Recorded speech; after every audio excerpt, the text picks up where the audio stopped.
In a roadside diner, a wealthy man suddenly collapsed at table 7, his skin turning blue. As everyone else froze in fear, a young waitress dropped to her knees and drove her only EpiPen into his leg. The sirens came, he survived, but she was punished, while another girl stepped into the spotlight and claimed the hero's reward. What no one expected was that the man she saved would remember one small detail that would unravel the entire lie. Before we go on, tell us what time it is and where you're watching from. Hit subscribe and stay with me, because this story only gets darker from here. Amelia Harper never chose to be invisible. She simply learned to survive in the shadows of a family that wished she didn't exist. At 17 years old, her world had shrunk to the size of a kitchen floor, a vegetable garden that never seemed to end, and the narrow hallway of the Cedar Ridge diner where her aunt and uncle worked her fingers to the bone without a single penny in return. The accident that took her parents happened 3 years ago on a rainy October night. One moment, she had a mother who braided her hair before bed and a father who made terrible jokes over Sunday pancakes. The next moment, she had nothing but a small trust fund locked away until her 18th birthday and a modest house in rural South Carolina that sat empty, waiting for her to come of age. The court appointed her uncle Rick Harper and his wife Karen as legal guardians. At first their smiles seemed genuine. They hugged her at the funeral, promised her a home, told her everything would be okay. But once the lawyer explained that the trust fund couldn't be touched and the house couldn't be sold without court approval, those smiles vanished like morning fog. The Cedar Ridge Diner sat on the edge of Highway 27, a faded building with peeling paint and a gravel parking lot that turned to mud when it rained. Rick and Karen had owned it for 15 years, scraping by with enough income to keep the lights on but never enough to thrive. When Amelia arrived, they saw an opportunity. "Family helps family," Karen said the first morning, handing Amelia an apron before sunrise. "You'll learn the value of hard work." But it wasn't about learning, it was about exploitation. Amelia worked the breakfast shift, the lunch rush, and often the dinner service. She scrubbed toilets, mopped floors, hauled trash bags to the dumpster, and burned her hands on hot plates. Meanwhile, Karen's daughter Madison, only a year younger than Amelia, painted her nails in the back office and occasionally brought out a tray of food when she felt like it. School became a distant memory. Karen pulled Amelia out after the first semester, claiming they'd homeschool her instead. The textbooks never materialized. The lessons never happened. Instead, Amelia's education consisted of learning how to make biscuits from scratch, how to smile through exhaustion, and how to swallow her tears when Karen screamed at her for the smallest mistakes. "You're lucky we took you in," Karen reminded her constantly. "You'd be in foster care otherwise, bouncing from house to house. Is that what you want?" Amelia learned to stay quiet. She learned to make herself small. She learned that fighting back only made things worse. On this particular scorching afternoon in early October, the temperature climbed past 95 degrees. The diner's ancient air conditioner wheezed and rattled, barely keeping the dining room tolerable. The kitchen felt like an oven. Amelia's shirt clung to her back, soaked with sweat as she loaded the dishwasher for the third time that hour. Through the service window, she could see the lunch crowd thinning out. Truckers sat at the counter, sipping sweet tea. A family with 3 kids occupied the corner booth. And at table 7, a man in an expensive suit sat alone, staring at his phone while picking at a plate of fried chicken. Amelia didn't pay much attention to him. Rich people sometimes stopped at the diner when they got lost on their way to Charleston or Atlanta. They usually complained about the menu, left terrible tips, and never came back. She was elbow deep in soapy water when she heard the commotion. A chair scraped. Someone gasped, then came the sound every restaurant worker dreads, a body hitting the floor. Amelia spun around, water dripping from her hands. Through the service window, she saw the man from table 7 collapsed on the linoleum, his body convulsing, his face turning an alarming shade of purple. "Oh my God," someone shrieked. "Call 911, but nobody moved. The other customers froze, their faces pale with shock. Rick stood behind the counter, his mouth hanging open. Karen emerged from the back office, took one look at the situation, and her eyes went wide with panic. "Rick," she hissed, "we can't have someone die in here. We'll be sued. We'll lose everything." Amelia pushed through the kitchen door, her heart hammering. The man's breathing came in terrible, wheezing gasps. His throat was swelling, his lips turning blue. She'd seen this before in a first aid video at school, back when she still went to school. Anaphylaxis, severe allergic reaction. Did anyone call for help? Amelia asked, her voice shaking. The customers stared at her. Rick fumbled for his phone, his hands trembling so badly he nearly dropped it. Karen grabbed Amelia's arm, yanking her aside. Her voice dropped to a harsh whisper. You stay out of this. If he dies, they'll blame us. They'll shut us down. He's dying right now. Amelia's voice came out stronger than she'd intended. The fear of watching someone die overwhelmed her usual terror of Karen's anger. Then let the paramedics handle it, Karen snapped. Don't you dare touch him. But Amelia looked at the man's face, at the terror in his half-closed eyes, and she couldn't walk away. She dropped to her knees beside him, her hands trembling violently. She had an EpiPen. Just one. It sat in her backpack in the break room, prescribed after a bee sting incident 2 years ago that had sent her to the emergency room. She'd kept it carefully, knowing her aunt and uncle would never replace it if she used it. If she gave it to this stranger, she'd have nothing. If she had another allergic reaction, she'd be the one dying on the floor. But she couldn't watch him suffocate. She couldn't live with that. Someone get my backpack from the break room. The words burst out of her before she could stop them. Now, Madison appeared, looking confused. Why? Just get it. Seconds later, Madison returned with the worn canvas backpack. Amelia tore it open, grabbed the EpiPen, and yanked off the safety cap. Her hands shook so badly she almost dropped it. She pressed it against the man's outer thigh, right through his expensive slacks, and pushed the button. Click. The spring-loaded needle deployed. She held it there for 10 seconds, counting in her head, then pulled it away. The man's breathing didn't improve immediately, but the convulsions slowed. Amelia grabbed her phone and dialed 911 herself, surprised at how steady her voice sounded despite her racing heart. I need an ambulance at Cedar Ridge Diner on Highway 27. A man is having a severe allergic reaction. I administered epinephrine, but he needs immediate medical attention. The dispatcher asked questions. Amelia answered them clearly, keeping her eyes on the man, watching for any sign of improvement. Around her, the diner remained frozen in stunned silence. Within 8 minutes, sirens wailed outside. Paramedics rushed in with a stretcher and equipment. They asked Amelia rapid-fire questions about what happened, what she'd given him, when. She answered everything, then stepped back as they took over. As they loaded the man onto the stretcher, his eyes fluttered open for just a moment. He looked directly at Amelia, his gaze unfocused but searching. His lips moved, forming words she couldn't hear. His hand reached out weakly, and she took it instinctively. His palm was clammy, but his grip tightened for just a second, before the paramedics wheeled him away. Then he was gone, disappeared into the blazing afternoon sun. The diner remained silent for a long moment. Then Karen's voice cut through like a knife. What the hell did you just do? Amelia turned, still kneeling on the floor. She felt suddenly exhausted, like all her energy had drained away. I saved his life. You gave him your medication.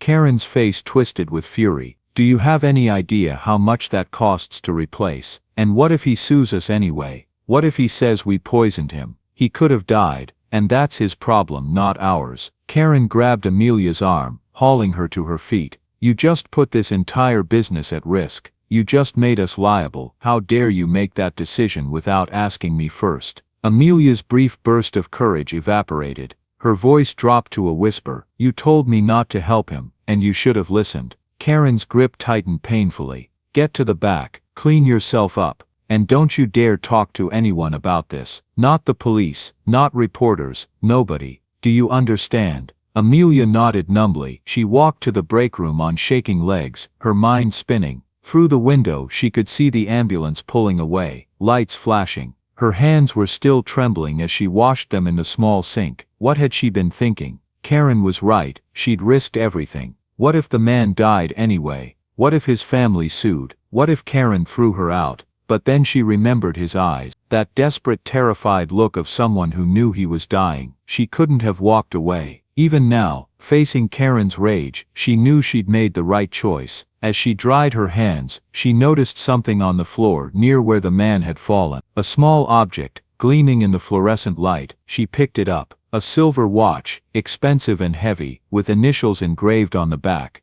She stared at it for a long moment, then slipped it into her pocket. She'd return it somehow. Maybe mail it to a hospital, see if they could track down the patient. That night, lying on her thin mattress in the tiny room off the kitchen, Amelia couldn't sleep. She kept seeing the man's face, kept hearing the terrible sound of his breathing. She wondered if he'd survived, if the paramedics had reached the hospital in time. She pulled out the watch, running her thumb over the engraved letters. Whoever KM was, he'd been wearing a suit that probably cost more than the diner made in a month. People like that had families, had lives that mattered. People like her were supposed to stay invisible, but for just a moment today, she hadn't been invisible. She'd been the only person in that room willing to act, willing to risk something precious for a complete stranger. The fear came flooding back as she lay in the darkness. What if Karen followed through on her threats? What if she really did throw Amelia out? Where would she go? She had no money, no family, nowhere to run. She clutched the watch tighter, as if it were a talisman. 5 more months until March. 5 more months until her 18th birthday. 5 more months until the trust fund became accessible, and she could finally escape. She could survive 5 more months. She had to. Kieran Mitchell opened his eyes to white ceiling tiles, and the steady beep of medical equipment. His throat felt raw, his body heavy with exhaustion. For a moment, he couldn't remember where he was or what had happened. Then it came back in fragments. The diner, the fried chicken, the sudden terrifying sensation of his throat closing, the darkness creeping in at the edges of his vision, and a girl's face, young, frightened, determined, and her hand. He remembered holding someone's hand, feeling a scar beneath his thumb. Mr. Mitchell, a nurse appeared beside his bed, checking the IV in his arm. "Welcome back. You gave us quite a scare. What happened?" His voice came out as a hoarse whisper. "Severe anaphylactic shock. Shellfish contamination in your meal, most likely. The kitchen must have used the same oil for frying shrimp and chicken." The nurse adjusted his pillows. "But you're very lucky. Someone at the restaurant administered an EpiPen before the ambulance arrived. That saved your life." Another few minutes and, she didn't finish the sentence. She didn't need to. Kieran's memories swam. He remembered collapsing, remembered the fear, remembered a calm voice cutting through the chaos. "Stay with me. Help is coming. Just stay awake." "Who?" he managed. The nurse shrugged. "The paramedics didn't get a name, just said it was a young woman who worked there. She called 911 and stayed with you until they arrived." Over the next 2 days, as Kieran recovered in the private suite his assistant had arranged, he kept thinking about that moment. He'd been prepared to die on a dirty diner floor, and someone had chosen to save him. Someone with a scar on their palm. He remembered that detail clearly. He'd been staring at it, using it to anchor himself to consciousness. His assistant David Reynolds visited on the second day with updates from the office. Kieran waved away the business reports. "Find out who helped me at that diner," he said. "I want to thank them properly." David, efficient as always, made calls. He contacted the diner, spoke to the owner, but when he reported back the next morning, his expression was puzzled. The owner's wife insists it was their daughter, Madison Harper. She says Madison is the one who provided first aid and called 911. She even sent photos. Kieran frowned. He pulled up the images on David's tablet. The girl in the pictures was pretty well groomed, smiling brightly for the camera in what looked like a professional headshot. She had light brown hair, manicured nails, and wore a blue sundress. Nothing about her matched the fragmented memory lodged in Kieran's mind. He remembered dark hair, pulled back hastily. He remembered rough hands, work-worn. He remembered someone smaller, more worn down by life. But memories could be unreliable, especially when you were dying. The medications, the lack of oxygen to his brain. Maybe he'd imagined the details. Maybe his mind had filled in gaps with fiction. "Set up a thank you visit," he said finally, "and prepare a generous reward. College scholarship maybe." But even as he said it, doubt nagged at him. Meanwhile, 200 miles away in Cedar Ridge, something far more sinister was unfolding. 2 weeks after the incident, a billing notice arrived at the diner. It was addressed to Cedar Ridge Diner, Ori Emergency Services for John Doe patient October 6. Karen opened it and nearly choked. The hospital was requesting payment for the initial deposit, $582 for emergency treatment provided to an unidentified patient who'd been brought in from their address. Because Kieran had been unconscious and without identification when he arrived, and because the ambulance had picked him up at the diner, the hospital's billing system had flagged the diner as the responsible party until the patient's insurance could be verified. It was a clerical error, one that would be corrected once Kieran's identity was confirmed and his insurance processed. But the notice warned that if payment wasn't received within 10 days, the amount would be sent to collections. Karen's face turned purple with rage. She found Amelia in the garden, pulling weeds in the October heat. "You," Karen hissed, waving the notice. "Look what you've done." Amelia squinted at the paper, her stomach sinking as she read it. "This is your fault," Karen continued. "You stuck your nose where it didn't belong, and now we're liable for his medical bills. $582. But I didn't. The hospital should bill him, not us. They can't bill him because nobody knows who he is. And this says if we don't pay within 10 days, it goes to collections. Do you know what that means? It means our credit gets destroyed. It means we can't get loans. It means this diner goes under. I'll pay it," Amelia heard herself say. "I'll find a way." "Damn right you will." Karen shoved the notice at her. "You have 1 week. I don't care how you get the money. Borrow it, steal it, I don't care. But if this goes to collections because of you, you're out on the street, understood?" Amelia nodded, her throat tight. That evening, she walked the 2 miles to her friend Hope Patterson's house. Hope was the only person from her old school who still talked to her, the only person who knew how bad things had gotten. Hope answered the door, took one look at Amelia's face, and pulled her inside. "What happened?" Amelia explained everything: the man in the diner, the EpiPen, and now the hospital bill. Hope's eyes widened. "That's not fair. You saved his life, and they're making you pay for it. I don't have a choice. If I don't pay, Karen will kick me out." "How much?" $582. Hope bit her lip. Her family didn't have much either. Her mom worked 2 jobs just to keep them afloat. But she disappeared into her mother's bedroom, and came back 5 minutes later with a worn envelope. "Mom's been saving for a new washing machine. There's $600 here." She pressed it into Amelia's hands. "Take it." "Hope, I can't." "Yes you can. You'll pay her back when you turn 18 and get your trust fund, right? It's just a loan." Amelia's eyes filled with tears. "I promise. With interest." "I don't want interest. I just want you to be okay." Amelia paid the hospital bill the next day, using money orders from the post office so Karen couldn't trace it. She kept the receipt, tucking it into a small box under her bed, where she stored every important document: her birth certificate, her parents' death certificates, the trust fund papers, everything. She didn't know it yet, but that receipt would become the most valuable piece of paper she owned. Karen's mood improved once the hospital bill was settled, but her treatment of Amelia didn't. If anything, she seemed angrier, as if Amelia's act of heroism had been a personal insult. Then 3 weeks after the incident, everything changed. David Reynolds called the diner on a Tuesday morning. Karen answered, her voice automatically shifting to the fake sweet tone she used with potential customers. "Cedar Ridge Diner, how may I help you?" "Good morning, this is David Reynolds, assistant to Mr. Kieran Mitchell. I'm calling about the young woman who assisted Mr. Mitchell during his medical emergency on October 6th. Karen's hand tightened on the phone. Kieran Mitchell, she'd seen that name in the news, the CEO of Mitchell Logistics, one of the wealthiest men on the East Coast. "Of course," she said smoothly. "How is Mr. Mitchell? We were so worried." "He's recovered fully thanks to your daughter's quick thinking. Mr. Mitchell would like to personally thank her and discuss a token of his appreciation." Karen's mind raced. A billionaire wanted to thank whoever had helped him. This was an opportunity she couldn't let slip away. "Madison will be delighted to hear from him," she said. She's so modest, she didn't want to make a fuss about what she did. After she hung up, she stood frozen for a moment, thinking. Then she called Madison down from her room. "We need to talk," Karen said. "And then we need to have a conversation with your cousin." That afternoon, Karen sat Madison down in the back office and laid out her plan. At first Madison looked confused, then excited, then nervous. "But Mom, I didn't do anything."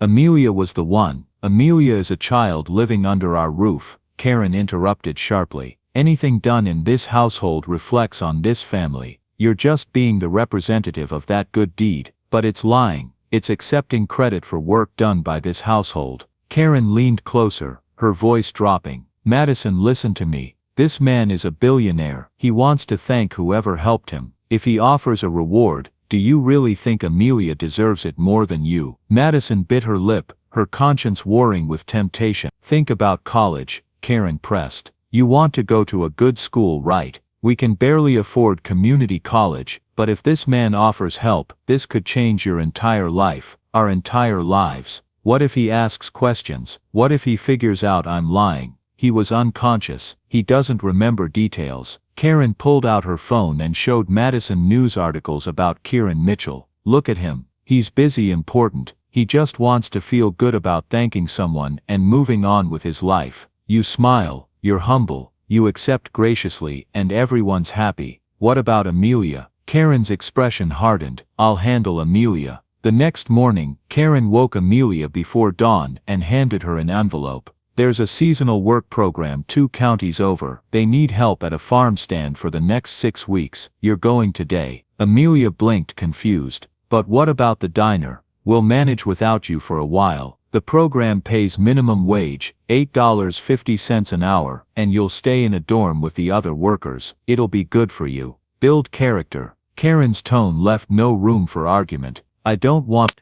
I'm your legal guardian, Amelia. You don't have a choice. Karen's voice turned cold. The van leaves in an hour. Pack your things. Amelia wanted to argue, wanted to ask why this was happening so suddenly, but she'd learned that questioning Karen only made things worse. She packed her few belongings into a duffel bag, including the silver watch she'd found, and climbed into the van with 6 other teenagers heading to various summer jobs. As the van pulled away from Cedar Ridge, Amelia watched the diner disappear in the side mirror. Something felt wrong about this, but she couldn't put her finger on what. She didn't know that at that very moment, Karen was coaching Madison on what to say when Kieran Mitchell arrived. She didn't know that her act of courage was about to be stolen, rewritten, and handed to someone else. She didn't know that by the time she returned, everything would have changed. The farm stand where Amelia was sent sat at a dusty crossroads in rural Georgia, 3 hours from Cedar Ridge. The work was back-breaking, hauling crates of peaches and tomatoes, sorting produce, standing in the brutal heat for 10 hours a day. The dormitory was a converted barn with bunk beds and a shared bathroom. But at least here, nobody yelled at her. Nobody told her she was worthless. The supervisor, an older woman named Mrs. Patterson, was stern but fair. She paid on time and didn't play favorites. Amelia threw herself into the work, trying not to think about why Karen had suddenly sent her away.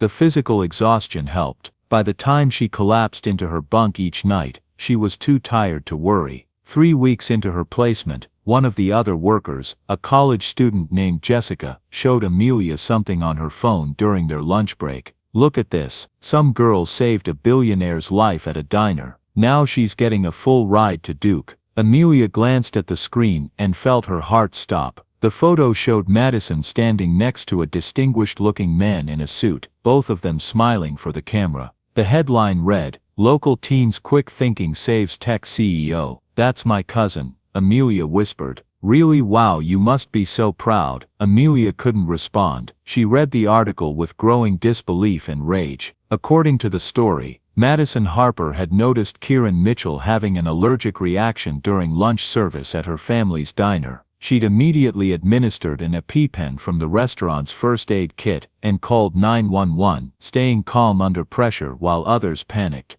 "I just did what anyone would do," Madison was quoted saying. "I'm grateful I was there to help." Kieran Mitchell had been so impressed by her courage and quick thinking that he'd established a full scholarship for her to attend Duke University, her dream school. Every word was a lie. Amelia handed the phone back, her hands shaking. "Excuse me, I need some air." She walked behind the farm stand and leaned against the wall, trying to breathe. They'd stolen it. Her aunt and uncle had taken the one brave thing she'd ever done and given credit to Madison. And now Madison was getting a full scholarship to Duke, recognition, praise, a future, while Amelia picked peaches in the Georgia heat, hidden away where she couldn't contradict the story. For the first time in 3 years, Amelia felt something besides resignation. She felt rage, pure burning rage. But what could she do? She had no proof, no witnesses who'd identify her instead of Madison. Karen and Rick would back up Madison's story. The media had already run with it.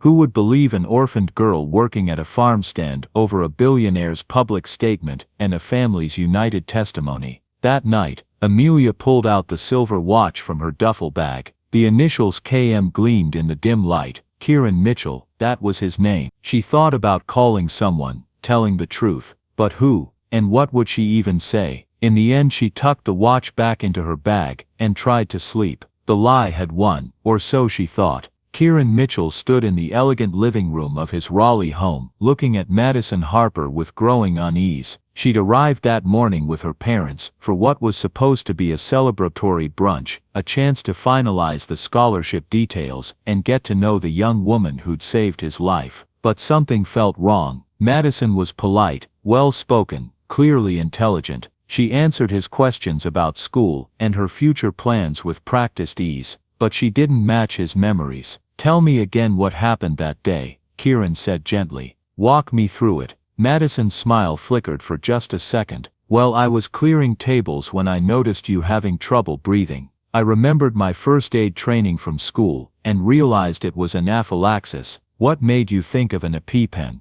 The swelling in your throat, the way your lips were turning blue, those are classic signs." Kieran nodded slowly. "And where did you get the EpiPen?" "From our first aid kit behind the counter. Your restaurant keeps EpiPens on hand." Kieran jumped in quickly. "Of course, we have to be prepared for emergencies." But Kieran had read the paramedic report carefully. It noted that the EpiPen had been the personal property of the person who administered it, not from a restaurant supply. The paramedics had even commented on it, noting that the Good Samaritan had used their own medication. He didn't mention this discrepancy, not yet. Instead, he reached out and took Madison's hand gently, turning it palm up. Her skin was soft, her nails manicured, no calluses, no scars. He remembered rough hands. He remembered a crescent-shaped scar on the right palm, specifically. He'd stared at it while lying on the floor, using it as an anchor to stay conscious. This wasn't the hand he remembered. "Thank you again," he said, releasing her hand.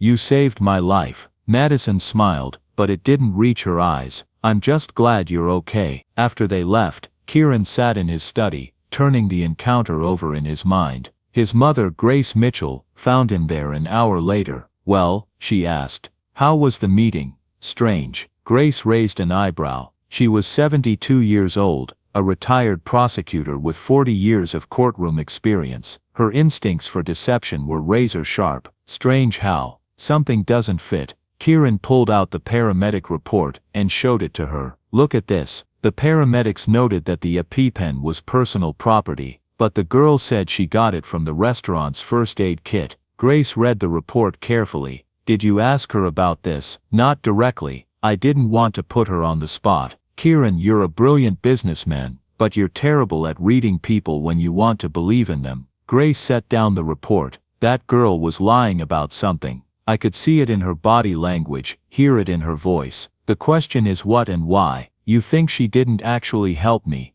I think the story she's telling doesn't match the evidence, and I think you should investigate before you hand over a $100,000 scholarship." Kieran stared at the report.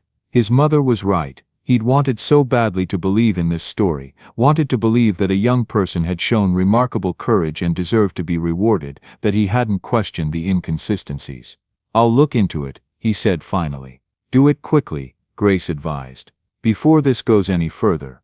That night, Kieran couldn't sleep. He kept thinking about the moment on the diner floor, trying to pull up more details from his fragmented memory. A voice, young, frightened, but trying to sound calm. "Stay with me. Help is coming. Just stay awake." A hand holding his rough palm, that scar, and something else. When he'd opened his eyes for just a second as they loaded him onto the stretcher, he'd seen a face, dark hair falling loose from a ponytail. Exhaustion and worry in her eyes, not Madison's face, someone else's. The next morning, he called David Reynolds. "I need you to pull the original emergency call records from that day at the diner, and the paramedic report. Everything. You already have the paramedic report. I need the dispatch recording. The actual 911 call." David didn't question it. Within 4 hours he had the audio file. Kieran listened to it 3 times. The caller was female, young, her voice shaking but determined. I need an ambulance at Cedar Ridge Diner on Highway 27. A man is having a severe allergic reaction. I administered epinephrine but he needs immediate medical attention. The dispatcher asked for her name. Amelia Harper. Kieran froze the recording. Harper, the same last name. But not Madison, Amelia. He listened to the rest of the call. The dispatcher asked if she was trained in first aid. Amelia said no, just remembered it from a video at school. The dispatcher asked where she got the EpiPen. Amelia said it was hers, prescribed for her own allergies. I used mine, she said, her voice cracking. It's the only one I have, but I couldn't just let him die. Kieran sat back in his chair, his mind racing. Amelia Harper, not Madison. Someone had lied to him. The question was who and why. He called David again. Find out everything you can about Amelia Harper. Rick and Karen Harper's niece. Where is she? What's her story? 2 days later, David reported back. Amelia Harper is their niece, orphaned 3 years ago when her parents died in a car accident. She was placed in Rick and Karen's guardianship. She worked at the diner until early October when she was sent to a seasonal work placement program in Georgia. When exactly did she leave? David checked his notes. October 9th. 3 days after the incident at the diner. Kieran felt cold anger building in his chest. They sent her away right before I started looking for who helped me. It appears so. Where is she now? She finished the 6-week program last week. According to the placement agency, she returned to Cedar Ridge 2 days ago. Kieran made a decision.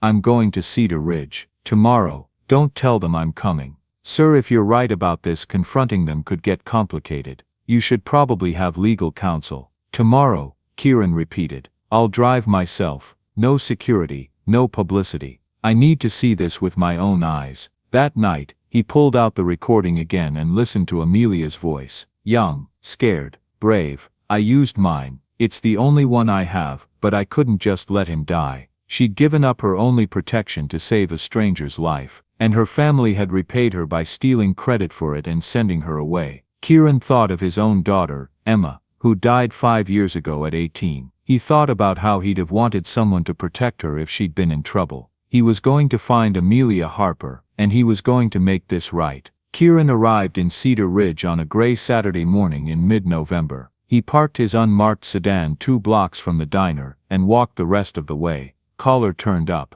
baseball cap pulled low. The diner looked even more run down than he remembered. Paint peeling, parking lot full of potholes. Through the window he could see the lunch crowd, mostly truckers and local families. He didn't go in. Instead he walked around to the back, where a small house sat connected to the diner by a covered walkway. This must be where the Harper family lived. He was about to approach the back door when it opened suddenly. A young woman emerged, carrying a bag of trash. She wore worn jeans and a faded gray t-shirt, her dark hair pulled back in a messy ponytail. She looked exhausted, her shoulders slumped with the weight of more than just the garbage bag. She walked to the dumpster, hefted the bag with practiced ease and tossed it in. As she turned back toward the house, she saw Kieran standing there. They both froze. Recognition flared in her eyes, not the practiced recognition of someone who'd been coached on what to say, but genuine, startled recognition. It's you, she breathed. And in that moment,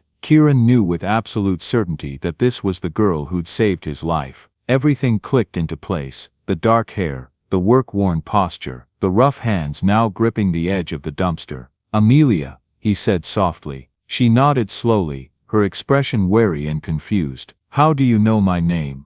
I think, Kieran said carefully. We need to talk, but not here. Is there somewhere private? Amelia glanced nervously at the house. If my aunt sees me talking to you, my car is 2 blocks away. Just for a few minutes. I promise you're safe. Every instinct warned Amelia not to trust this stranger, billionaire or not, but something in his eyes, kindness, maybe, or understanding, convinced her. Okay, she whispered, but I can't be long. They walked separately to his car. Once inside, Kieran turned to face her, and very gently he reached for her right hand. May I? Amelia, confused, let him take it. He turned her palm up. There it was, the crescent-shaped scar, exactly where he remembered it. This scar, he said quietly. I remember staring at this while I was lying on that floor. I used it to anchor myself, to stay conscious. I kept thinking, If I can see the scar, I'm still alive. Tears welled in Amelia's eyes. You remember? I remember more than I thought I did. He released her hand gently. Tell me what really happened, Amelia.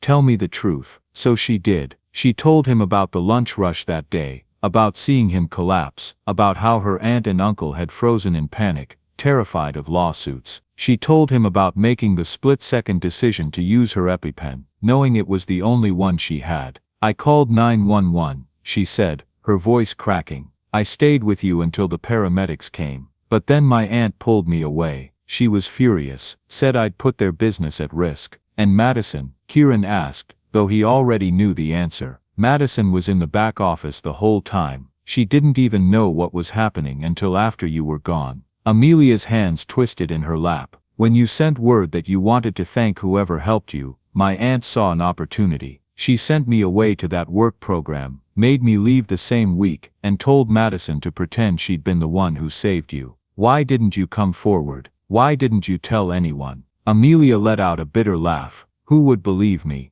They have guardianship. Madison has the photos with you, the news stories, the scholarship. I have nothing. I'm nobody. You're not nobody. Kieran's voice was firm.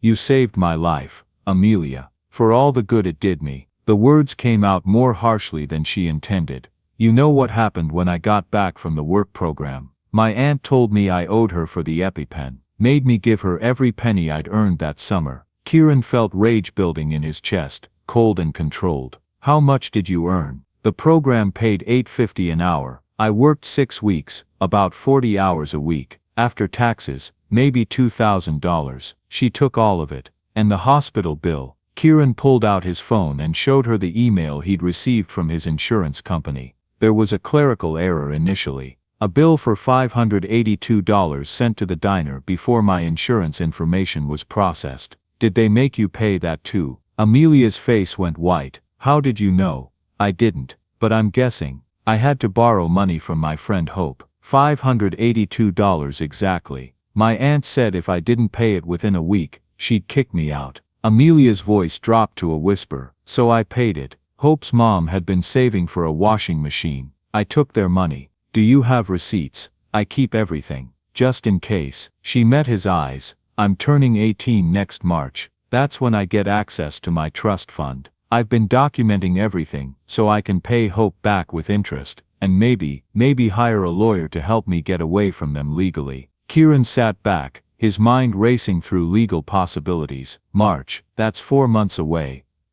I know, I can survive 4 more months. I've survived 3 years. What if you didn't have to? Kieran pulled a business card from his wallet and pressed it into her hand. This is my direct number. If you want to fight this, if you want to tell the truth, call me. Anytime, day or night. Amelia stared at the card. Why do you care? You already have your life back. The scholarship will go to someone, even if it's not me. Why does it matter? Kieran was quiet for a long moment. I had a daughter once, Emma. She'd be 23 now. She died in a car accident 5 years ago. I'm so sorry, Amelia whispered. When she died I lost my purpose. Work kept me busy, but it didn't fill the emptiness. He looked at Amelia directly. Helping you, making sure you get the justice you deserve, it gives me something to believe in again. And if Emma were in your situation, I'd want someone to help her. I'm not your daughter. No, but you're someone who deserves a champion. And right now, I'd like to be that for you. If you'll let me. Amelia felt tears building but fought them back. If I fight this, they'll make my life hell. These next 4 months will be unbearable. Not if we move quickly. My lawyer can file for an emergency guardianship review. If we can prove exploitation and abuse, we can get you removed from their custody immediately. But I have nowhere else to go. You can stay with my mother, Kieran said, or in a supervised group home. Or if you're willing, I could petition to become your temporary guardian until you turn 8. 4 months, just to keep you safe. Amelia's breath caught. You'd do that, for a stranger? You're not a stranger. You saved my life. He paused. And maybe I need saving too, from becoming the kind of man who's too busy to care about injustice when it's right in front of him. Amelia looked down at the business card in her hand. 4 more months of Karen's cruelty, 4 more months of being treated like a servant. 4 more months of watching Madison live the life that should have been hers. Or she could fight. For the first time in 3 years, she could actually fight back. "Okay," she whispered. "I'll fight." Kieran's expression softened with relief. "Then we start on Monday. My lawyer will file the paperwork first thing. But Amelia, once we start this, your aunt and uncle will know. Things might get worse before they get better. Are you prepared for that?" Amelia thought about the watch hidden in her duffel bag, about the receipts and documents under her bed, about 3 years of swallowed anger and stolen dignity. "I'm prepared," she said firmly. "I've been preparing for 3 years." As she walked back toward the house, Kieran sat in his car and made a phone call. "Thomas, it's Kieran Mitchell. I need you to clear your schedule for Monday morning. We're filing an emergency petition for guardianship review. And Thomas, I want to move fast. This girl has suffered enough." That night, Amelia lay in her small room, Kieran's business card hidden beneath her pillow. For the first time in 3 years, she allowed herself to hope. But hope, she knew, was dangerous. It could save you, or it could destroy you when it was taken away. She'd find out which soon enough. Kieran didn't wait for Monday. On Sunday evening, his lawyer Thomas Bennett sent a courier to Cedar Ridge with a formal notice of intent to file an emergency guardianship review. The document was delivered to Rick and Karen Harper at 7 p.m., just as they were closing the diner. Karen read it twice, her face going from pale to purple. "What the hell is this?" she shrieked, storming into the house where Amelia was washing dishes. "Did you talk to him? Did you tell him lies about us?" Amelia's heart hammered, but she kept her voice steady. "I told him the truth." Karen's hand shot out, grabbing Amelia's arm hard enough to bruise. "You ungrateful little, after everything we've done for you, you've done nothing for me, except exploit me," Amelia said, surprised by her own courage. "You took my labor, my money and my moment of courage. And now you're going to answer for it." Rick appeared in the doorway.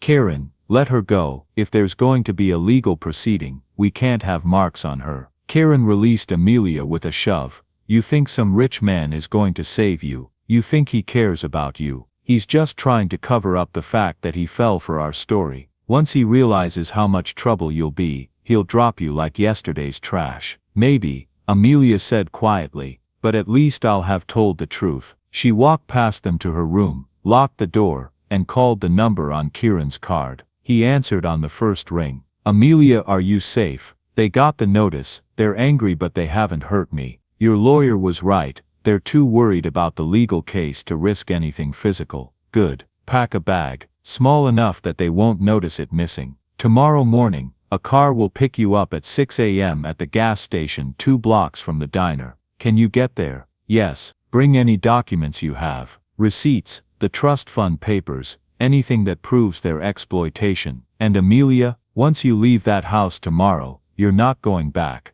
After she hung up, Amelia quietly packed her duffel bag with everything that mattered. Her parents' photos, the watch, the box of receipts and documents and her few clothes. She hid it under her bed, and tried to sleep. At 5:45 the next morning, she slipped out of the house while everyone was still asleep. The November air was cold, and she could see her breath. She walked quickly to the gas station, her duffel bag over her shoulder. A black sedan was already waiting. David Reynolds stepped out and opened the back door. "Miss Harper, I'm David, Mr. Mitchell's assistant. Let's get you somewhere safe." As they drove away from Cedar Ridge, Amelia watched the town disappear in the side mirror. She felt simultaneously terrified and free. They drove to Charlotte, where Kieran had arranged a suite at a secure hotel. Grace Mitchell was waiting there, and her sharp eyes softened when she saw Amelia. "Come in, dear. You look exhausted. Have you eaten?" Amelia shook her head mutely. "Well, we'll fix that. Sit down and tell me everything."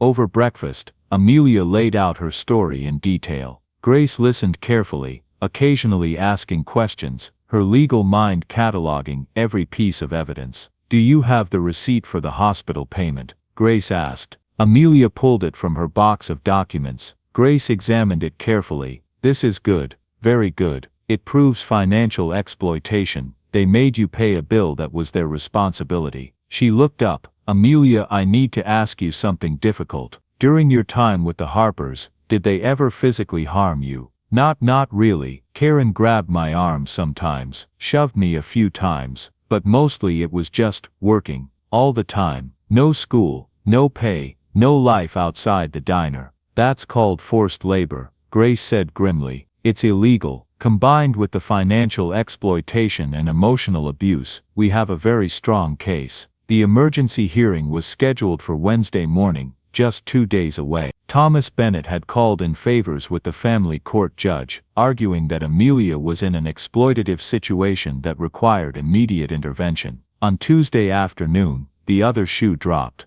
Karen and Rick hired a lawyer, a local attorney named Robert Walsh, who had a reputation for aggressive tactics. Walsh immediately filed a counter-petition, claiming that Amelia was a troubled teenager who'd been influenced by a wealthy man with inappropriate intentions. The local news picked up on it. By Tuesday evening, reporters were camped outside the hotel and the courthouse. Billionaire in guardianship battle over teen girl, the headlines screamed. Kieran's phone rang constantly. His PR team was in crisis mode. Some articles implied he was trying to groom Amelia. Others suggested she was a gold digger who'd manipulated the situation. Grace found Amelia in her hotel room, staring at her phone with tears streaming down her face. "Turn that off," Grace said firmly, taking the phone. "Don't read the comments. Don't read the articles. None of those people know you or the truth. But what if the judge believes them? What if everyone thinks I'm lying? Then we show them the evidence." Grace sat down beside her. "Amelia, the truth is on your side. The 911 recording has your voice, not Madison's. The paramedic report describes you, not her. The hospital receipt is in your name. Walsh can spin all the stories he wants, but he can't argue with facts." That evening, Kieran came to check on her. He looked exhausted, his tie loosened, his face drawn. "I'm sorry," Amelia said immediately. "I'm sorry this is causing you so much trouble. Don't apologize. This is exactly what your aunt and uncle want, for you to feel guilty and back down." He sat across from her. "I've weathered media storms before. I'll weather this one. The question is, can you?" Amelia thought about it. "I've survived 3 years of being treated like I'm worthless. I can survive a few days of people calling me names." Kieran smiled. "That's the spirit. Tomorrow we tell the truth. Let the chips fall where they may." Wednesday morning dawned cold and bright. Amelia wore a simple navy dress that Grace had bought for her. No makeup, no jewelry, just her natural appearance, a tired 17-year-old girl who'd been worked to exhaustion. The courthouse was surrounded by news vans. Cameras flashed as they walked up the steps. Amelia kept her head down, flanked by Kieran and Grace. Inside the courtroom, Karen and Rick sat with their lawyer, both dressed in their Sunday best, looking like respectable small business owners, wronged by an ungrateful niece. Madison wasn't there. According to the filing, she'd refused to attend, claiming the stress was affecting her studies at Duke. Judge Patricia Morrison was a stern woman in her 60s, with gray hair and sharp eyes. She'd reviewed all the pre-filed evidence, and didn't look happy about what she'd read. "This is an emergency hearing to review the guardianship arrangement between Rick and Karen Harper and their niece, Amelia Harper," she began. "Mr. Bennett, you may proceed." Thomas Bennett stood and methodically laid out the case. He played the 911 recording. He showed the paramedic report. He presented the hospital receipt with Amelia's name and signature. "This young woman saved Mr. Mitchell's life," Thomas said. "She used her own medication, called for help, and stayed with him until paramedics arrived. Instead of being thanked or acknowledged, she was sent away to a work program, while her cousin took credit for her actions." He then presented evidence of the financial exploitation, the monthly stipends the Harpers received for Amelia's care, which bank records showed had never been spent on Amelia, the forced labor at the diner without pay, the summer earnings they'd confiscated. Walsh tried to object, but Judge Morrison held up her hand. "I'll hear your response when Mr. Bennett is finished." Thomas called Amelia to the stand. She was terrified, but Grace had coached her. "Tell the truth, simply and directly. Don't embellish, don't get emotional, just state facts." "Amelia, did you administer epinephrine to Mr. Mitchell on October 6th? "Yes, sir." "Where did you get the EpiPen?" "It was mine, prescribed for my bee allergy." "Did you know it was your only one?" "Yes." But he was dying. I couldn't just watch him die. After the incident, what happened? My aunt was angry. She said I'd put the business at risk. 2 days later, the hospital sent a bill to the diner. My aunt made me pay it. How did you get the money? I borrowed it from my friend Hope Patterson. Did your aunt ever repay you or your friend? No, she said it was my responsibility because I'd gotten involved. Thomas showed the receipt. Is this your signature? Yes. When Mr. Mitchell tried to thank whoever had helped him, what happened? Amelia's voice wavered slightly. My aunt sent me away to a work program. When I came back 6 weeks later, I found out Madison had been taking credit for what I'd done. She was getting a scholarship to Duke. Did you try to correct this? I didn't think anyone would believe me. Walsh's cross-examination was aggressive. He tried to paint Amelia as jealous of Madison, as someone who'd concocted this story for attention and money. Isn't it true that you resented Madison for having an easier life? Yes, Amelia said honestly. She didn't have to work 14-hour days while I did all the hard labor. But that doesn't mean I lied. Isn't it convenient that you found Mr. Mitchell after Madison had already been recognized? I didn't find him. He found me. After you'd seen all the news coverage and realized you could get something out of this. I never asked him for anything, Amelia said, her voice strengthening.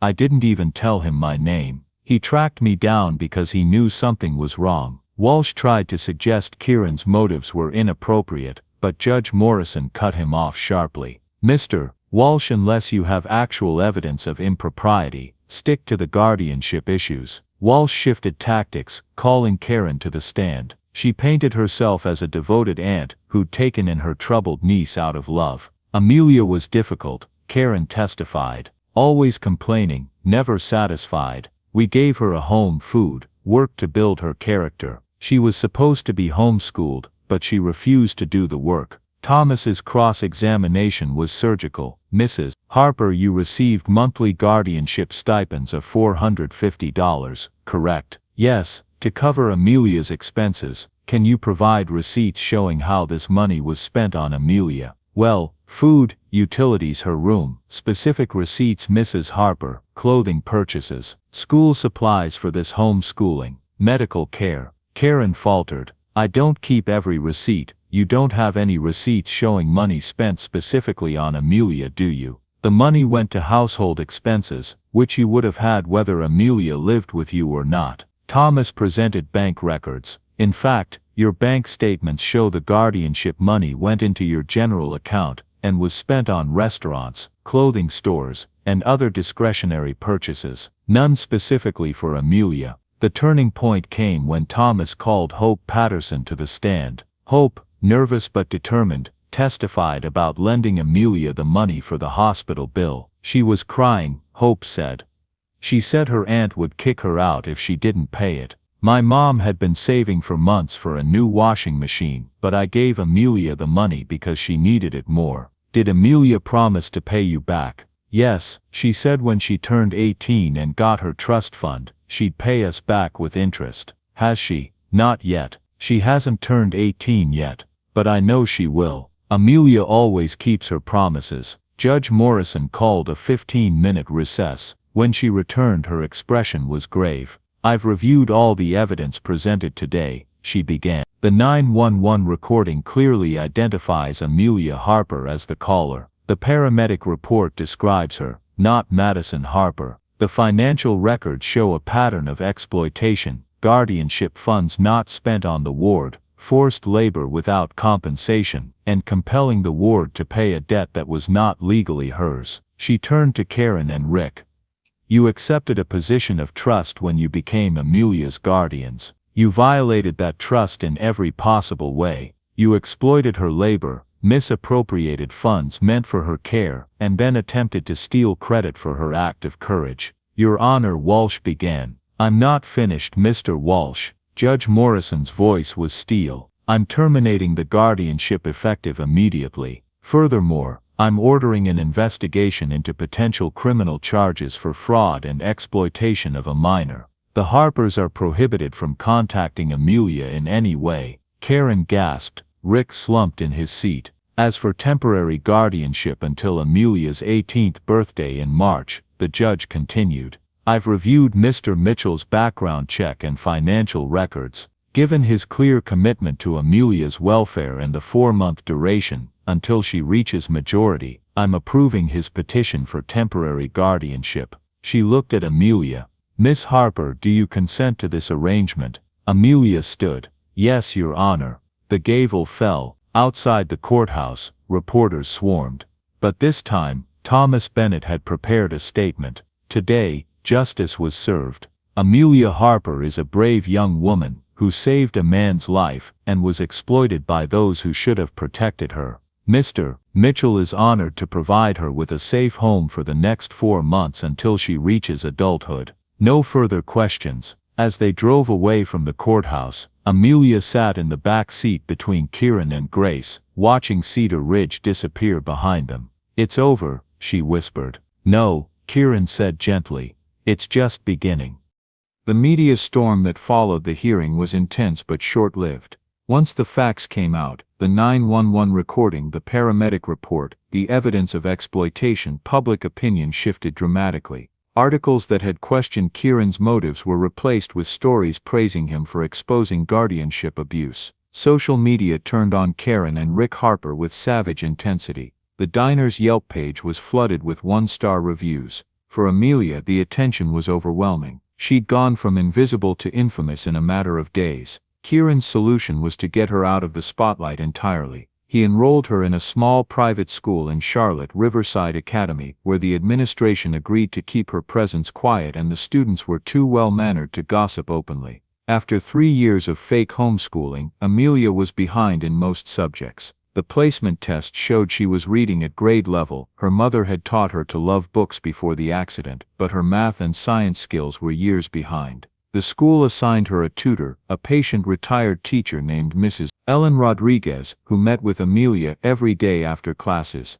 Don't be discouraged, Mrs. Rodriguez said during their first session when Amelia burst into frustrated tears over an algebra problem. You've lost 3 years, but you're smart and motivated. We'll get you caught up. Amelia threw herself into her studies with the same determination she'd once put into surviving the Harpers. School became her refuge. For the first time in years she had a purpose beyond just making it through each day. Kieran gave her space but was always there when she needed him. They had dinner together twice a week, talking about everything and nothing. He asked about her day, her classes, her dreams. He listened in a way no one had listened to her in years. What do you want to do? He asked one evening in December, 3 weeks after the hearing. After you graduate. Have you thought about it? I want to help people, Amelia said. People like me who fall through the cracks. Foster kids, orphans, anyone trapped in situations they can't escape. Social work. Maybe, or law. I want to be able to actually change things, not just witness them. She paused. Is that naive? No. Kieran said firmly. It's exactly what the world needs. People who've been through hell and come out determined to make sure others don't have to go through the same thing. He'd already restructured the scholarship that had been meant for Madison. Amelia could attend any university she wanted, fully funded, but he also had a bigger idea. I've been thinking about starting a foundation, he said, focused on protecting kids in guardianship situations, providing legal aid, oversight, support services. Would you help me design it?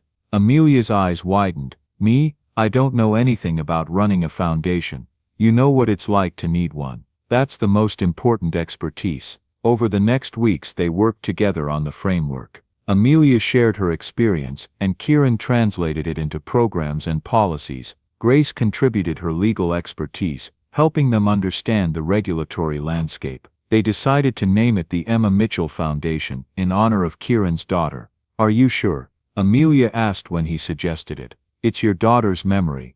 I'm sure. She would have loved this. She was always the one standing up for the underdog at school, befriending the kids no one else would talk to. His voice caught. This is exactly what she would have wanted her name attached to. The foundation's first initiative was a guardianship monitoring program, volunteer lawyers who would conduct quarterly check-ins with orphan children in family placements, looking for signs of exploitation or abuse.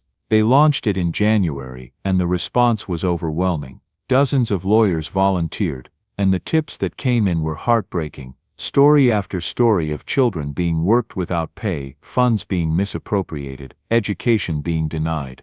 Amelia insisted on responding to as many as she could personally, writing letters, directing people to resources, connecting them with attorneys. You're going to burn out, Grace warned gently. You can't save everyone. I know, Amelia said, but I can try to save someone. That's more than I had. In early January, something unexpected happened. Madison reached out. The email arrived late one evening while Amelia was working on a history essay. The subject line read simply, "I'm sorry." Amelia stared at it for a long moment before opening it. Amelia, I know I don't deserve your forgiveness or even your attention. What I did was wrong. I was selfish and weak, and I let my mother convince me that stealing your moment of courage was somehow justified. It wasn't. I withdrew from Duke in November. I couldn't keep living the lie. I'm at community college now, paying my own way with student loans and a part-time job at a bookstore. It's not glamorous, but it's honest. I'm studying social work. I know that probably sounds hypocritical coming from me, but I keep thinking about how I stood by while you were exploited. I want to learn how to help people instead of hurting them. Maybe I can't undo what I did to you, but I can try to help others. I don't expect us to be friends. I don't even expect you to respond. But I wanted you to know I'm sorry, truly deeply sorry. Madison. Amelia read the email 3 times. Part of her wanted to delete it, to refuse Madison any absolution. But another part, the part that remembered Madison as a little girl, before Karen had poisoned her with entitlement and greed, felt something softer than anger. She didn't respond right away, but she didn't delete it either. A week later she showed it to Grace, who read it carefully. What do you think? Amelia asked. I think she's trying, Grace said. Whether she succeeds in changing is up to her. But trying is a start. Should I forgive her? That's not a question I can answer for you. Grace handed back the phone. Forgiveness isn't about whether someone deserves it. It's about whether you want to carry the weight of anger. Only you can decide that. Amelia thought about it for days. Finally, in late January, she sent a brief reply. Madison, I believe you're trying. That's enough for now. Good luck with your studies. Amelia, it wasn't friendship. It wasn't even reconciliation. But it was acknowledgement, a door left slightly open, not for Madison to walk through, but as proof that doors could open at all. As winter turned toward spring, Amelia's life settled into a rhythm. School, tutoring, foundation work, dinners with Kieran and Grace. It was busy but purposeful. She made friends at Riverside, cautiously at first, then more openly as she realized these kids weren't going to exploit or betray her. There was Maya, who loved debate as much as Amelia did, and James, who tutored her in calculus and made terrible math puns, and Sarah, who invited her to join the mock trial team. For the first time since her parents died, Amelia felt like a normal teenager, but beneath the normalcy she was preparing for something bigger. Her 18th birthday was March 22nd. The trust fund would become accessible. She'd be legally independent, and she'd be able to testify in the criminal case against Karen and Rick Harper. The district attorney had filed charges in December: exploitation of a minor, fraud, misappropriation of guardianship funds. The trial was scheduled for April. Amelia would have to face them again, and this time she wouldn't be the scared 17-year-old who'd stayed silent. She'd be the woman who'd found her voice, and she was ready to use it. Amelia turned 18 on March 22nd, a bright Thursday that felt like the first real day of spring. Kieran and Grace threw her a small party at Kieran's house, just a few close friends from school, Mrs. Rodriguez and Hope Patterson, who'd driven up from Cedar Ridge. Hope hugged her tightly. You did it. You survived. We survived, Amelia corrected. She handed Hope an envelope. I promised I'd pay you back. Hope opened it and gasped. Inside was a check for $3,000. Amelia, the loan was only $582 for the hospital bill, plus interest, plus what your mom lost by not getting her washing machine when she needed it, plus a thank you for being the only person who stood by me. Amelia's voice was firm. Please don't argue. You saved me as much as Mr. Mitchell did. Maybe more. Hope's eyes filled with tears, and she hugged Amelia again. The trust fund from Amelia's parents totaled $78,000. Not a fortune, but enough to secure her future. Enough to prove that her parents had loved her and planned for her. After the party, Kieran found Amelia standing on the back deck, looking out at the garden. "Big day," he said, joining her. "Yeah," she smiled. 18, legally an adult. Access to my inheritance. It feels strange. Strange how? Like I should feel more different than I do. But I'm still just me. That's because becoming an adult isn't about a birthday," Kieran said. "It's about 1,000 small moments where you choose to be brave, to be kind, to do the right thing even when it costs you. By that measure you've been an adult for years." Amelia felt tears building. "Thank you. For everything. For believing me. For fighting for me. Her voice broke. For being what a father should be." Kieran pulled her into a hug. "You gave me something too, you know. After Emma died, I thought that part of my life was over. But you showed me it doesn't have to be. Family isn't just blood, it's choice. And I choose you. I choose you too," Amelia whispered.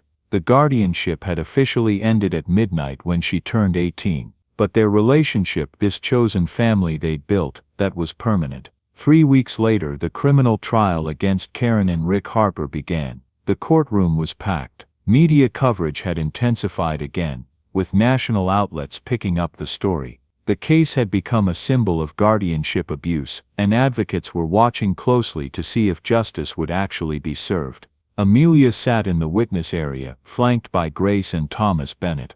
Across the aisle, Karen and Rick sat with their defense attorney, a different lawyer now that Walsh had quietly withdrawn from the case.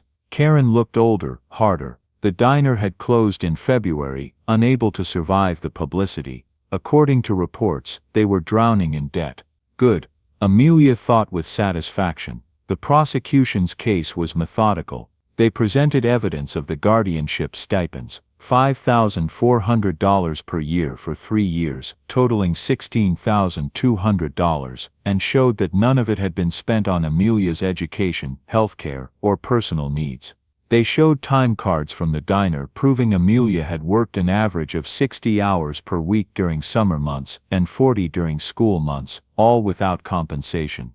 Under state law, family members could employ relatives but not minors under exploitative conditions and not without some form of compensation. They presented testimony from Hope about the hospital bill, from Miss Rodriguez about how far behind Amelia had been academically when she'd started at Riverside, from Amelia's doctor who'd examined her in November and found evidence of chronic stress, malnutrition, and untreated minor injuries consistent with years of physical labor. And then they called Amelia to the stand. She'd prepared for this. Grace had coached her extensively. Stay calm, tell the truth. Don't let them provoke you into anger. The prosecutor, a sharp woman named Patricia Lawson, led her through her testimony gently. "Amelia, during the 3 years you lived with the Harpers, did you attend school?" "No. They pulled me out after the first semester and said they'd homeschool me. But there were no lessons. I just worked at the diner." "How many hours per week?" "During summer, usually 60 to 70 hours. During the school year, about 40. "Were you paid?" "No. My aunt said room and board was my payment." "Did they provide adequate food?"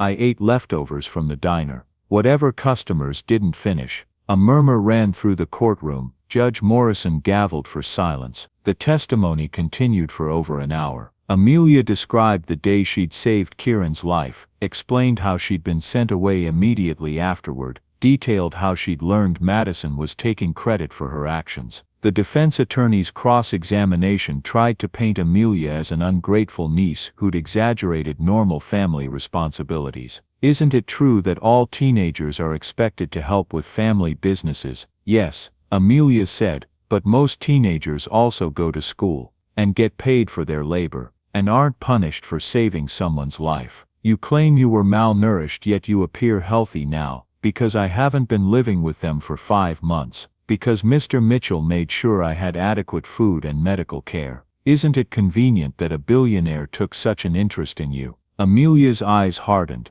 "There's nothing convenient about being exploited for 3 years. Nothing convenient about having to fight in court to prove I was abused. I'd trade all of Mr. Mitchell's help to have my parents back and never have been sent to the Harpers at all." The courtroom went silent. When Karen took the stand in her own defense, she tried to cry, tried to play the victim. but under cross-examination, she couldn't explain the financial records, couldn't explain why Amelia had been pulled from school, couldn't explain why she'd forced Amelia to pay a hospital bill that wasn't legally her responsibility. The jury deliberated for less than 3 hours, guilty on all counts. Karen sobbed. Rick sat motionless, defeated. At sentencing 2 weeks later, Judge Morrison was unsparing. You were given a sacred trust to care for a child who'd lost everything. Instead, you exploited her labor, stole her education, and attempted to steal credit for her act of courage. This court takes crimes against children very seriously. She sentenced Karen to 2 years in prison and Rick to 18 months, with additional restitution of $35,000 to be paid to Amelia, back pay for her labor, plus the misappropriated guardianship funds. Furthermore, the judge added, you are both prohibited from serving as guardians to any minor for the rest of your lives. As they were led away, Karen turned and looked at Amelia one last time.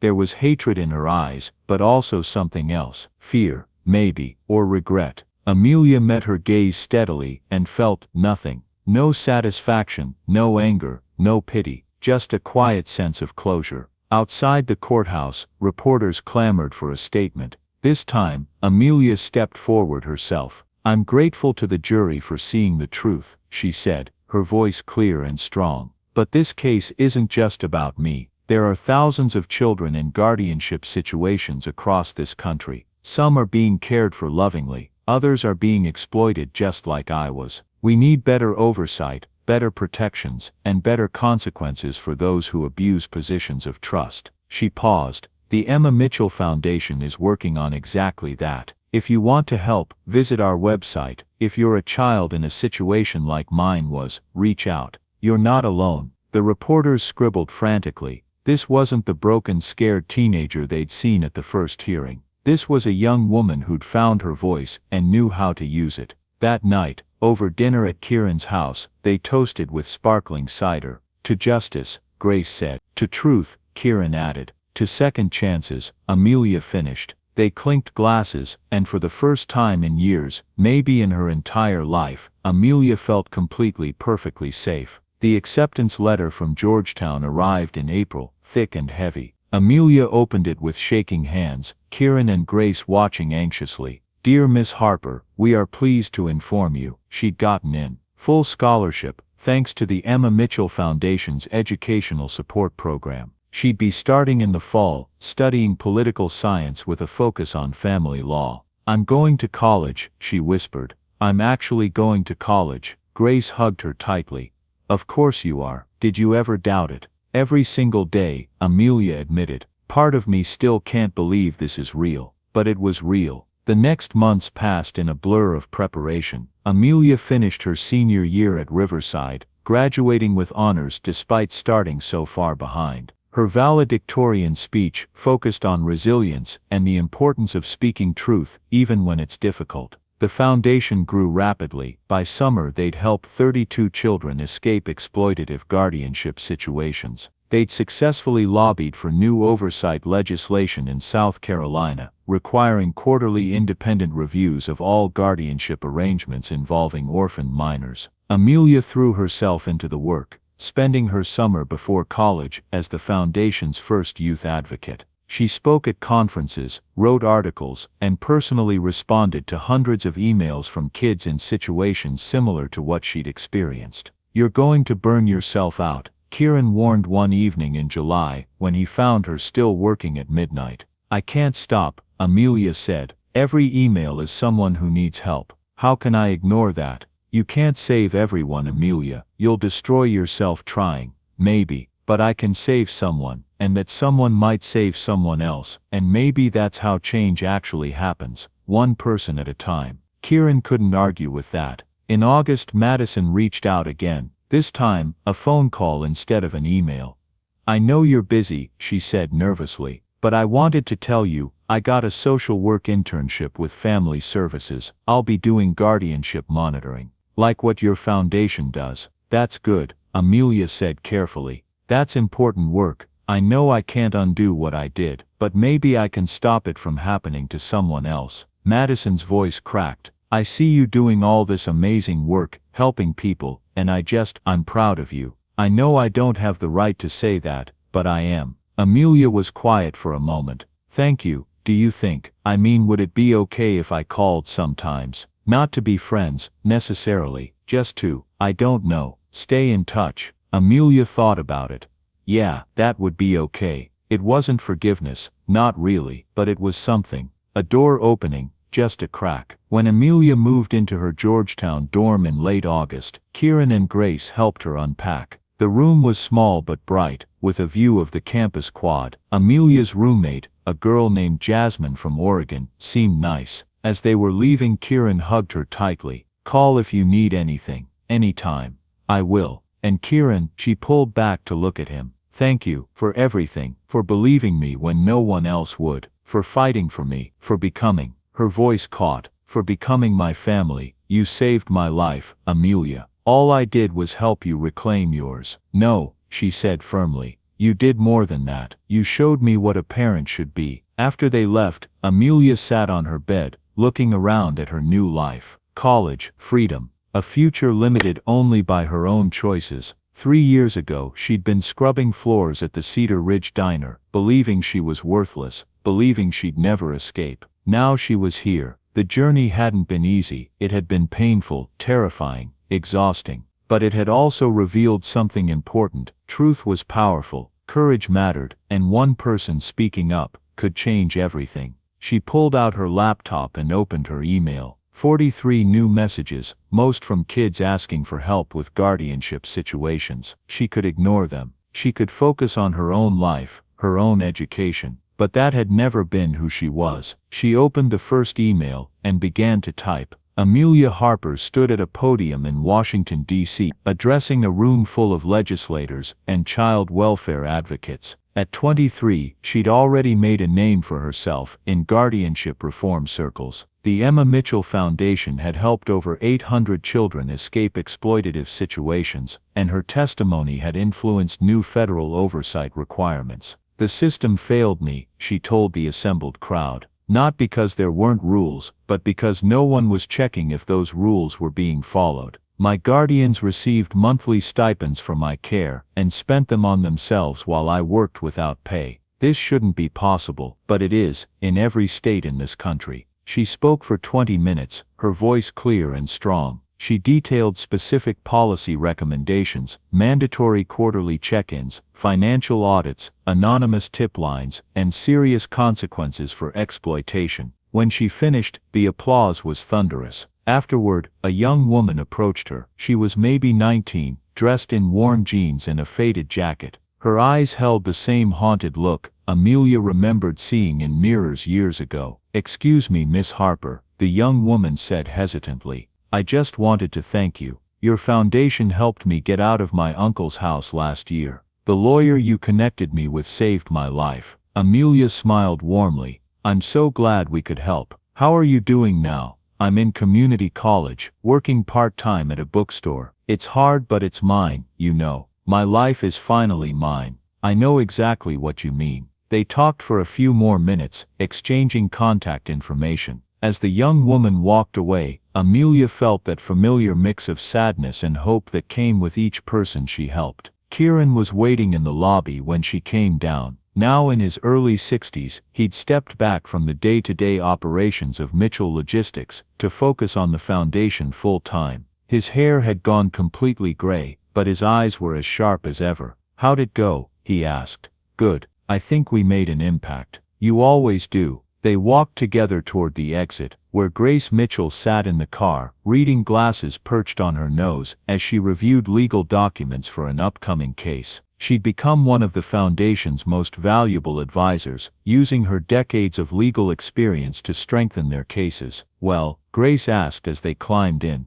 "Did they listen?" "They listened," Amelia confirmed. "Whether they'll act is another question." "Oh, they'll act," Grace said firmly. "I know 3 of those senators personally. They'll act or they'll answer to me." The car pulled into traffic, heading toward the hotel. Amelia looked out the window at the monuments passing by, symbols of justice and democracy that didn't always match reality, but represented what could be. Her phone buzzed. A text from Madison. "Saw your testimony online. You were amazing. Keep fighting." Amelia smiled and typed back, "You too. How's the new job?" Madison had gotten a position with a non-profit doing exactly what the foundation did, monitoring guardianship situations and advocating for vulnerable children. They weren't close, exactly, but they'd built something like respect, maybe even the beginnings of forgiveness. That evening, over dinner at a quiet restaurant, Kieran raised his glass. To 5 years of the Emma Mitchell Foundation, to 800 children helped, and to the young woman who started it all by being brave enough to tell the truth. Amelia clinked her glass against his. To chosen family, she countered. And second chances, Grace added her glass to the toast. To justice, she said, however long it takes to achieve it. They drank and Amelia felt that familiar sense of rightness, of being exactly where she was supposed to be. She'd saved one life on a diner floor years ago. Now she saved lives every day, in different ways, with different tools. And she'd built a family, not through blood, but through choice, through love, through the stubborn insistence that people who'd been broken deserved a chance to heal. Kieran had given her that chance, and she'd spent the past 5 years paying it forward. As they finished dinner and headed back to the hotel, Amelia thought about the silver watch she'd found all those years ago. She'd returned it to Kieran eventually, and he'd had it restored and engraved with a new inscription on the inside, "Truth endures." He wore it every day. It was a reminder, he'd told her, that the things worth having are worth fighting for. That the truth, no matter how deeply buried, eventually finds its way to light. That night, alone in her hotel room, Amelia pulled out her laptop. She was working on a memoir, trying to capture not just her story but the broader issues it represented. She wrote until past midnight, her fingers flying over the keyboard. Tomorrow they'd testify again, at another hearing. The day after, they'd meet with a governor about implementing new oversight programs. The work never ended, but that was okay. Amelia had learned that meaningful change was measured in inches, not miles. Every child they helped, every law they influenced, every guardian they held accountable, it all mattered. She fell asleep with the laptop still open, dreaming of the future she was helping to build. A future where children like her wouldn't fall through the cracks, where heroism wouldn't be stolen, where truth would be believed. It was an ambitious dream. But then again, 5 years ago, escaping Cedar Ridge had seemed impossible too, and look where she was now. She'd learned that impossible just meant no one had tried hard enough yet. She'd learned it on a diner floor, holding the hand of a dying stranger, choosing courage over fear, and she'd carry that lesson for the rest of her life, making damn sure others learned it too. Join us to share meaningful stories by hitting the like and subscribe buttons. Don't forget to turn on the notification bell to start your day with profound lessons and heartfelt empathy.